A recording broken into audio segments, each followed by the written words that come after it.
বন্ধুরা চলো, শীতের ফুলকপি দিয়ে তো মাছের ঝোল, ফুলকপি আলু মাছের ঝোল, ডিম দিয়ে ফুলকপি, ফুলকপি আলু ডালনা তো অনেক খেয়েছি। তো আমি আজকে পোস্ত করব। পোস্ত করার জন্য ছোটো ছোটো করে আলু কেটে রেখেছি, আর এই যে কপিও কেটে রেখেছি। তো সিলে এই যে মেশিনে আর মশলা পিসবো না, মিক্সিতে কাঁচা লঙ্কা আর পোস্ত সিলেই বেটে নেব। আর কপি খাওয়া তো নয় বন্ধুরা, কপি খেলে তো আবার রাত্রেবেলায় পেটে বাজনা বাজে। তো পোস্ত বাটা আমার পুরোপুরি রেডি। আর এবার তুলে নিই, চলো রান্না করি। তো কড়া গরম হয়ে গেছে, আমি দিয়ে দিচ্ছি তেল, দিয়ে দিলাম সর্ষের তেল। এবার দিয়ে দেবো ফুলকপি। তো সামান্য নুন দিয়ে তেলটাকে আমি নাড়িয়ে নিলাম। এবার ছেড়ে দিলাম ফুলকপি। ফুলকপিগুলো আমি ভেজে তুলে নেব। তো ফুলকপিটা ভাজা হয়ে গেছে, এবার আমি তুলে নেব। কি কড়াইয়ে আবার কিছুটা আমি তেল দিয়ে দিচ্ছি। তেল দিয়ে আলুটাকে আমি ভেজে নেব।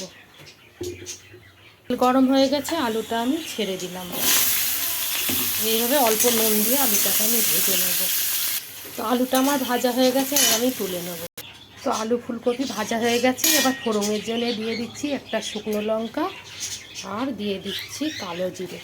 কালো জিরে তো আমার এই রান্নাতে থাকবেই, কালো জিরে না দিলে তো টেস্টই হবে না। দিয়ে দিলাম পোস্ত বাটা, দিয়ে দিচ্ছি হলুদের গুঁড়ো, আর দিয়ে দিচ্ছি সামান্য লাল লঙ্কা গুঁড়ো, একটু কালার আসবে ওই জন্য। তো পোস্ত আমার ভাজা ভাজা হয়ে গেছে, এবার ফুলকপি আলু ভাজাটা দিয়ে দিচ্ছি, দিয়ে কষিয়ে নাড়িয়ে অল্প জল দিয়ে দেবো।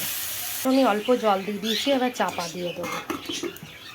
তো নামাবার সময় আমি দিয়ে দিচ্ছি চিনি। আর বন্ধুরা নুন দিলাম না, কেননা কপি আলু ভাজার সময় আমি নুন দিয়েছিলাম, পরিমাণ মতনই দিয়েছিলাম। আর নামাবার সময় এই যে আমি কাঁচা সর্ষের তেল দিলাম। তো রান্নাটা তো আমি রসিয়ে কষিয়েই করলাম। নিরামিষ দিনে এরকম রান্না থাকলে আর অন্য কিছু তরকারি লাগবেই না। তো চলো, ভিডিওটা ভালো লাগলে লাইক শেয়ার কমেন্ট করো।